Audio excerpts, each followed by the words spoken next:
Auditorio Obreros de la Hora Undécima presenta su programa La Final Trompeta con el doctor William Soto Santiago.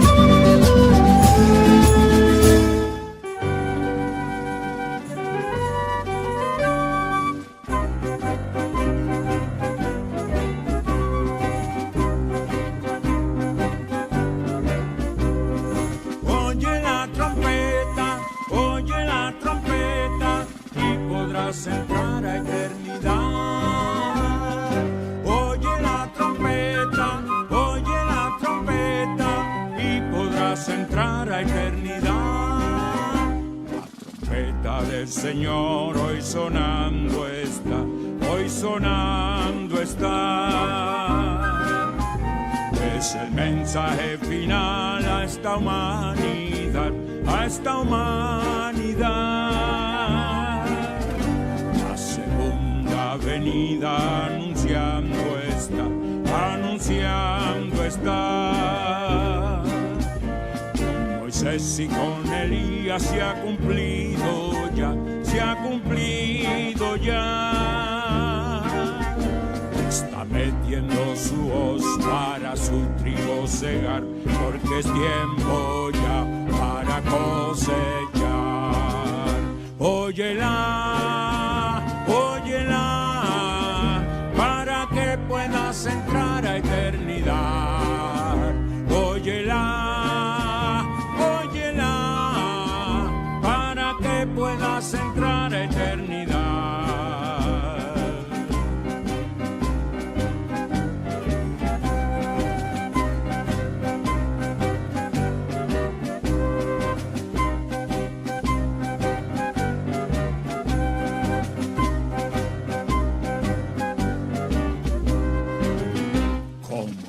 En el oriente, así ha sido acá. La voz del Hijo del Hombre llamándote está. Si tú eres de sus ovejas, tú la escucharás.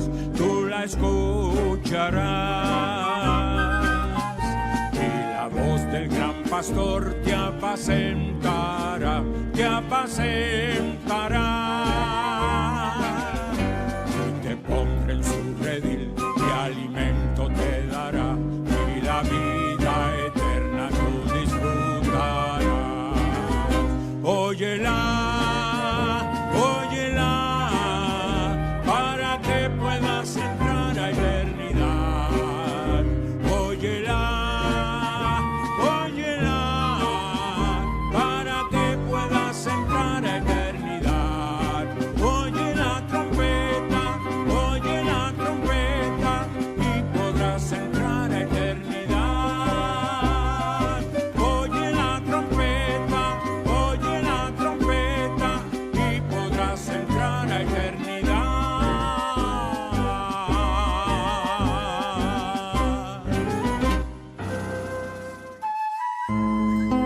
Después de esto miré, y aquí una puerta abierta en el cielo, y la primera voz que oí, como de trompeta, hablando conmigo, dijo: sube acá, y yo te mostraré las cosas que sucederán después de estas.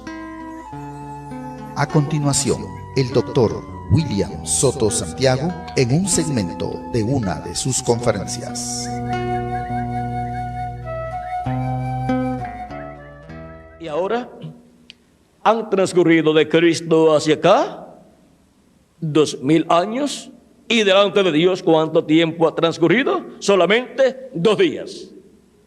2 días de los 3 días postreros delante de Dios, ya 2 han transcurrido.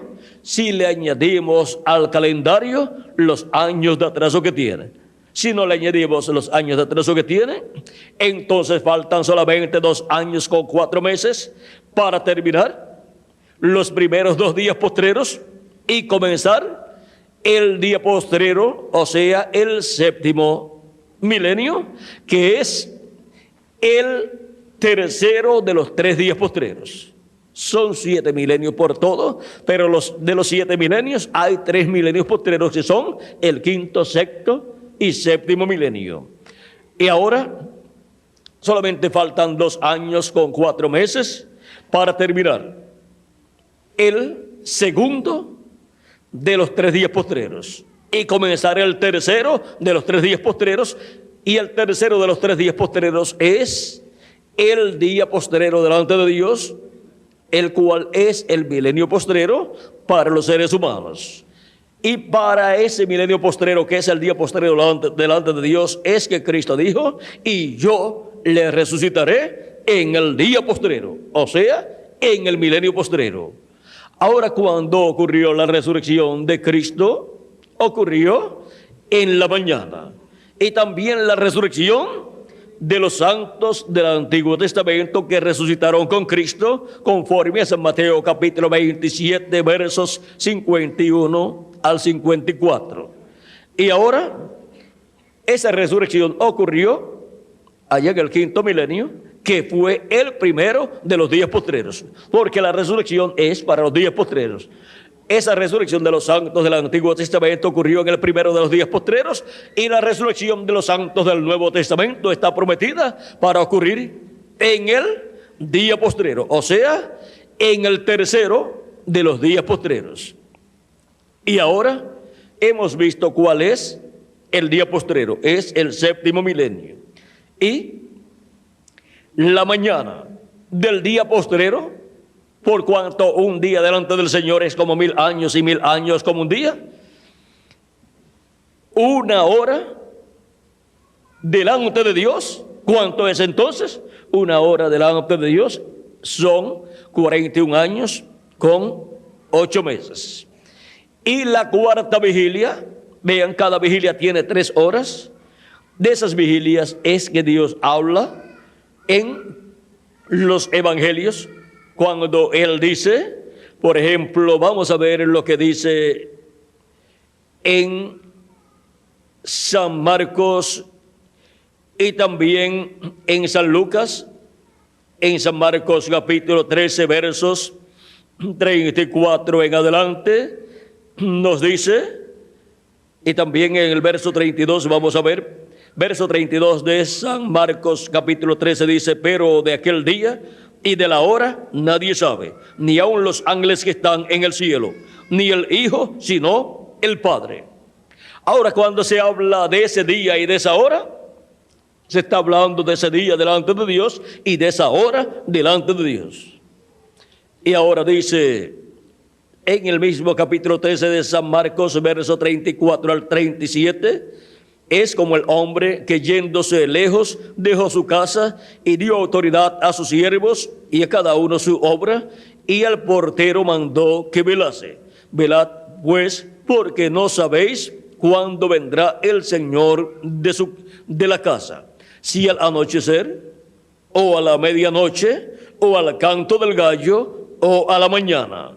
Aquí tenemos 4 etapas en donde están las 4 vigilias: o al anochecer, o a la medianoche, o al canto del gallo, o a la mañana. Cada vigilia consta de 3 horas, y las vigilias comienzan a las 9 de la noche. De 9 a 12 de la noche es la primera vigilia y tiene 3 horas. Y la segunda vigilia es de 12 a 3 de la mañana y también consta de 3 horas.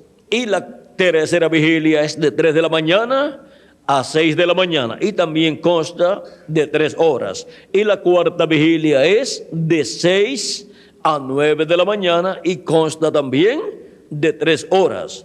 Y ahora, aquí Cristo en el Evangelio según San Marcos nos dice: si al anochecer, o a la medianoche, o al canto del gallo, o a la mañana, para que cuando venga de repente no os halle durmiendo.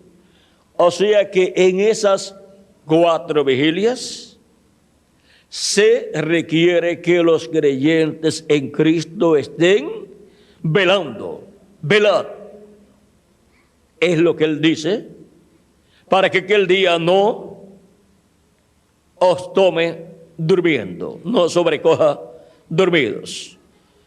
Y ahora los hijos e hijas de Dios, los miembros de la Iglesia de Jesucristo de los tiempos pasados, en esta primera etapa de la primera vigilia, aunque el mundo estaba en tinieblas, estaba de noche, y de aquellos días hacia acá era tiempo de oscuridad para la humanidad, era de noche, pero Cristo dijo, pero ustedes pues tienen que estar velando, o sea, despiertos. No importa que el mundo espiritualmente esté dormido, los hijos de Dios en cada etapa de la iglesia de Jesucristo tienen que estar velando, vigilando por la segunda venida de Cristo.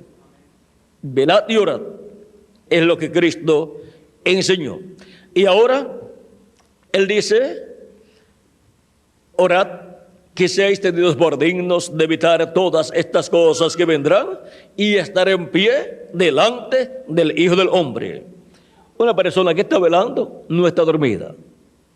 Y la iglesia de Jesucristo de etapa en etapa, de edad en edad, ha tenido que estar velando, despierta, velando, vigilando por la segunda venida de Cristo, por la venida de su Señor.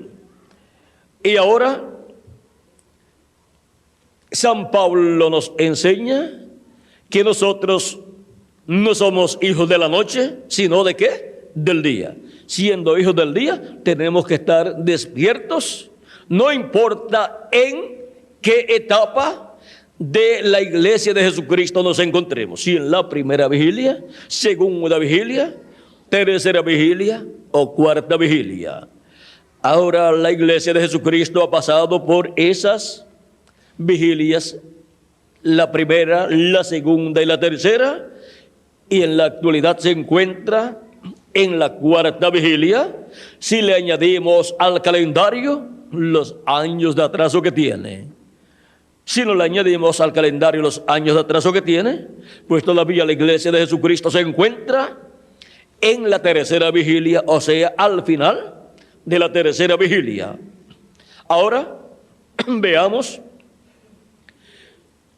si no es en la primera vigilia que se cumple la venida del Señor, entonces es para la segunda, y si no se cumple en la segunda, entonces hay que esperarlo en la tercera, y si no se cumple en la tercera, entonces solamente queda la cuarta vigilia. En esa se tiene que cumplir entonces. Y la cuarta vigilia es la única que ocurre de día, porque la cuarta vigilia es de 6 a 9 de la mañana. Por eso es que cuando Jesús estuvo aquí sobre la tierra y llevó a cabo el milagro de los panes y los peces, y luego despidió a la gente, mandó a sus discípulos que entraran en la barca y les dijo que siguieran y cruzaran al otro lado del mar de Galilea, y él se quedó despidiendo a la multitud y luego se fue a orar al monte. Pero durante esa noche hubo una tempestad en el mar, porque hubo vientos contrarios, los cuales levantaron una tempestad. El mar estaba embravecido y la barca de los discípulos estaba a punto de perecer. Y los discípulos con su barca. Porque en una tempestad es difícil que una persona se salve, aunque sepa nadar. Y ahora Cristo va caminando sobre el mar hacia sus discípulos y llega a sus discípulos en la cuarta vigilia. Es en la cuarta vigilia donde Cristo llega a sus discípulos caminando sobre el mar. Vean, dice la narración del San Mateo, capítulo 14, verso 22 en adelante, dice: enseguida Jesús hizo a sus discípulos entrar en la barca e ir delante de él a la otra ribera, entre tanto que él despedía a la multitud. Despedida la multitud, subió al monte a orar aparte, y cuando llegó la noche, estaba allí solo, y ya la barca estaba en medio del mar, azotada por las olas, porque el viento era contrario. Mas a la cuarta vigilia de la noche vino Jesús a ellos andando sobre el mar. Y los discípulos, viéndole andar sobre el mar, se turbaron diciendo: un fantasma, y dieron voces de miedo. Pero enseguida Jesús les habló diciendo: tened ánimo, yo soy, no temáis. Se identificó como el yo soy, el cual le había aparecido a Moisés, y le dijo: yo soy el Dios de Abraham, de Isaac y de Jacob. Así le dijo el ángel de Jehová, que es el mismo Dios todopoderoso de Abraham, de Isaac y de Jacob. Cuando Moisés le dijo que él iba al pueblo hebreo y le decía que el Dios de sus padres le había aparecido, Moisés le dice: y si ellos me preguntan cuál es su nombre, ¿qué les voy a decir? Dios le dijo: dirás a ellos: yo soy el que soy, y dirás: yo soy, me ha enviado a vosotros. El yo soy, el Dios de Abraham, de Isaac y de Jacob. En el original encontramos que son 4 consonantes, YHWH, las letras contenidas en ese nombre que Dios le dio a Moisés, las cuales son impronunciables, pero para hacerlas pronunciables, aunque esa no sea la pronunciación correcta del nombre que Dios le dio allí, los teólogos le han añadido algunas vocales para que se pueda pronunciar como Yahweh o Yahvé o Jehová. Pero la pronunciación en sí es un misterio y nadie podía ni ha podido pronunciar ese nombre que Dios le dio a Moisés como el nombre de Dios. Ahora vean que ese nombre de Dios en el libro del Éxodo capítulo 23 lo lleva el ángel de Jehová. El capítulo 23, verso 20 al 23 del Éxodo dice: he aquí yo envío mi ángel delante de ti para que te guarde en el camino y te introduzca en el lugar que yo he preparado. Guárdate delante de él y oye su voz. No le seas rebelde, porque él no perdonará vuestra rebelión, porque mi nombre está en él. ¿Dónde está el nombre eterno de Dios? En su ángel. El ángel de Jehová lleva ese nombre. El ángel de Jehová, el ángel del pacto, el verbo que era con Dios y era Dios, el cual se hizo carne y habitó entre los seres humanos y fue conocido por el nombre de Jesús. Por eso Jesús podía decir: yo he venido en nombre de mi Padre. Dentro de ese velo de carne llamado Jesús estaba ¿quién? El ángel de Jehová, el ángel del pacto, el cual tiene el nombre eterno de Dios. Porque ese ángel del pacto o ángel de Jehová es el mismo Dios en su cuerpo teofánico de la sexta dimensión, y luego se hizo carne y habitó entre los seres humanos, y ahí dentro está nada menos que el ángel de Jehová, el ángel del pacto, el cual tiene el nombre de Dios. Y ahora, por eso es que nos dice San Juan capítulo 1 verso 14, y aquel verbo se hizo carne y habitó entre nosotros. Allí estaba la manifestación del nombre de Dios en la primera venida de Cristo para llevar a cabo la obra de redención en la cruz del Calvario. Por eso el nombre que le fue puesto a ese velo de carne que nació de la Virgen María fue Jesús, que significa Salvador o Redentor, porque él llevaría a cabo la obra de redención en la cruz del Calvario para reconciliarnos con Dios y ser restaurados a la vida eterna. Sin Cristo no hay vida eterna. Sin Cristo no hay restauración a la vida eterna. Sin Cristo no hay perdón de pecados. Sin Cristo no hay bendiciones de Dios para el ser humano. Sin Cristo el ser humano no puede vivir eternamente. Por eso es que Jesucristo dijo: el que oye mi palabra y cree al que me envió, tiene vida eterna, y no vendrá a condenación, mas pasó de muerte a vida. También nos dice en San Juan, nos dice Jesucristo en el capítulo 11, hablando con María y con Marta, aquí hablando con Marta en esta ocasión, dice, Jesús le dijo: tu hermano resucitará. Capítulo 11, verso 23 en adelante. Marta le dijo: yo sé que resucitará en la resurrección en el día postrero. Marta sabía que la resurrección de los muertos en Cristo, de los creyentes en Cristo que han partido, es para ser efectuada en el día postrero, o sea, en el séptimo milenio, que es el día postrero delante de Dios. Y esto ella lo conocía porque Jesús lo había enseñado.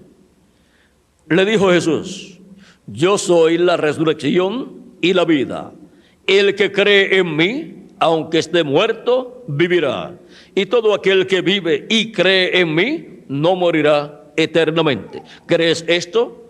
Le dijo ella: sí, Señor. Yo he creído que tú eres el Cristo, el Hijo de Dios, que has venido al mundo. Ahora vean cómo en este pasaje Cristo se presenta como la resurrección y la vida, y va a tomar como ejemplo de lo que será la resurrección de los muertos en Cristo. Va a tomar a Lázaro, que está muerto, el cual es un creyente en Cristo, y lo va a resucitar, y ahí estará colocando en tipo y figura la resurrección de los muertos en Cristo para el día postrero. Y así estará mostrando él que lo que él ha prometido, la resurrección de los muertos en Cristo para el día postrero, él lo hará porque tiene poder para resucitar a los muertos creyentes en él. Y allí resucita a Lázaro como ejemplo de todos los muertos en Cristo que serán resucitados en el día postrero. Ahora Lázaro, siendo un creyente en Cristo, para pertenecer a la iglesia de Jesucristo, tenía que ser resucitado, porque la iglesia de Jesucristo nació el día de Pentecostés. Y todos los que nacieron, o todos los que murieron antes del día de Pentecostés, pues no nacieron de nuevo, porque el nuevo nacimiento comenzó el día de Pentecostés. Allí Dios comenzó a derramar de su Espíritu Santo sobre toda carne. Por lo tanto, los miembros del cuerpo místico de Cristo, de la iglesia de Jesucristo, son los nacidos de nuevo, los nacidos del agua y del Espíritu. Y Lázaro tenía que ser resucitado para luego poder recibir el Espíritu Santo el día de Pentecostés o del día de Pentecostés en adelante, y venir a formar parte de la iglesia del Señor Jesucristo, para así la promesa de ser resucitado en el día postrero poder ser cumplida en Lázaro. Y lo que dijo Marta: yo sé que resucitará en el día postrero, es una verdad profética que Cristo enseñó, y Lázaro va a resucitar en el día postrero, que es el séptimo milenio. Pero tuvo que ser resucitado en aquel tiempo como ejemplo, como tipo y figura de todos los que van a resucitar por Cristo en el día postrero, o sea, en el séptimo milenio. Ese es el tercer día de los 3 días postreros. Ese es el tercer día para el cual todos los creyentes en Cristo han sido llamados y juntados de edad en edad. Y al creer en Cristo como nuestro Salvador y lavar nuestros pecados en la sangre de Cristo y recibir su Espíritu Santo, hemos sido justificados y hemos quedado como si nunca antes hubiésemos pecado, porque la sangre de Cristo nos ha limpiado de todo pecado y ni Dios encuentra nuestros pecados porque fueron quitados por la sangre de Cristo. Ya no cubiertos como era en el Antiguo Testamento con los sacrificios de aquellos animalitos, los cuales con su sangre cubrían el pecado. ¿Por qué? No eran sacrificios perfectos y por consiguiente la sangre no era una sangre perfecta. Por lo tanto, el pecado de todos los creyentes en el Antiguo Testamento que ofrecían esos sacrificios, sus pecados solamente estaban cubiertos por la sangre de esos sacrificios. ¿Y por qué?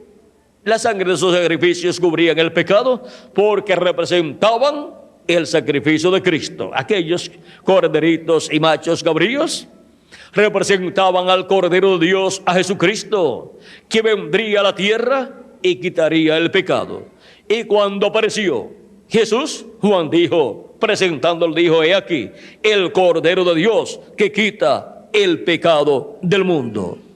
Y ahora, con la venida del Cordero de Dios, el Cordero perfecto, y con su sangre perfecta, hizo un sacrificio perfecto, el cual ha quitado el pecado del mundo. Y por eso cuando la persona cree en Cristo como su Salvador y lava sus pecados en la sangre de Cristo, son quitados completamente.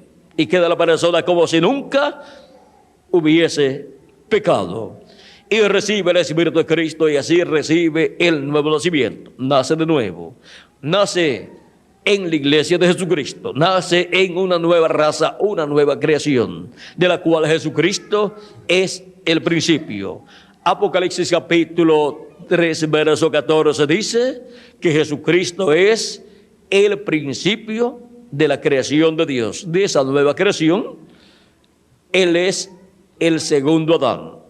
Y siendo Él el segundo Adán, Él es el segundo Adán de una nueva creación, de esa creación de Dios, la cual viene a esta tierra por medio de creer en Cristo como nuestro Salvador y lavar nuestros pecados en la sangre de Cristo y recibir su Espíritu Santo y así nacer de nuevo, nacer en una nueva creación y así nacer dentro de la iglesia de Jesucristo y pertenecer a esa nueva raza que tiene vida eterna, recibe un cuerpo teofánico de la sexta dimensión, llamado el ángel de Jehová, que acampa en derredor de los que le temen y los defiende.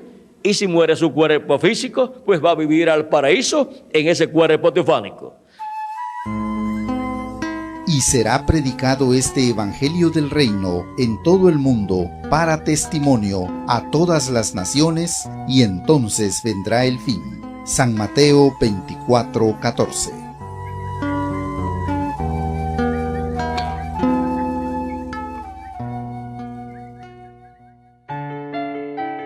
Hemos escuchado al Dr. William Soto Santiago dándonos a conocer el misterio de la segunda venida de Cristo.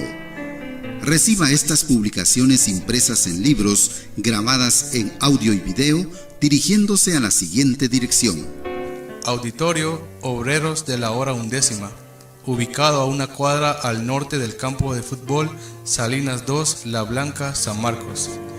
Reuniones en este lugar todos los viernes a las 5 de la tarde y domingos a las 8 de la mañana. La entrada es completamente libre. Comuníquese con nosotros a los teléfonos 5896-0151 y 3333-9709. Visite nuestra página oficial en internet www.carpa.com. Que Dios les continúe bendiciendo y será hasta una próxima ocasión.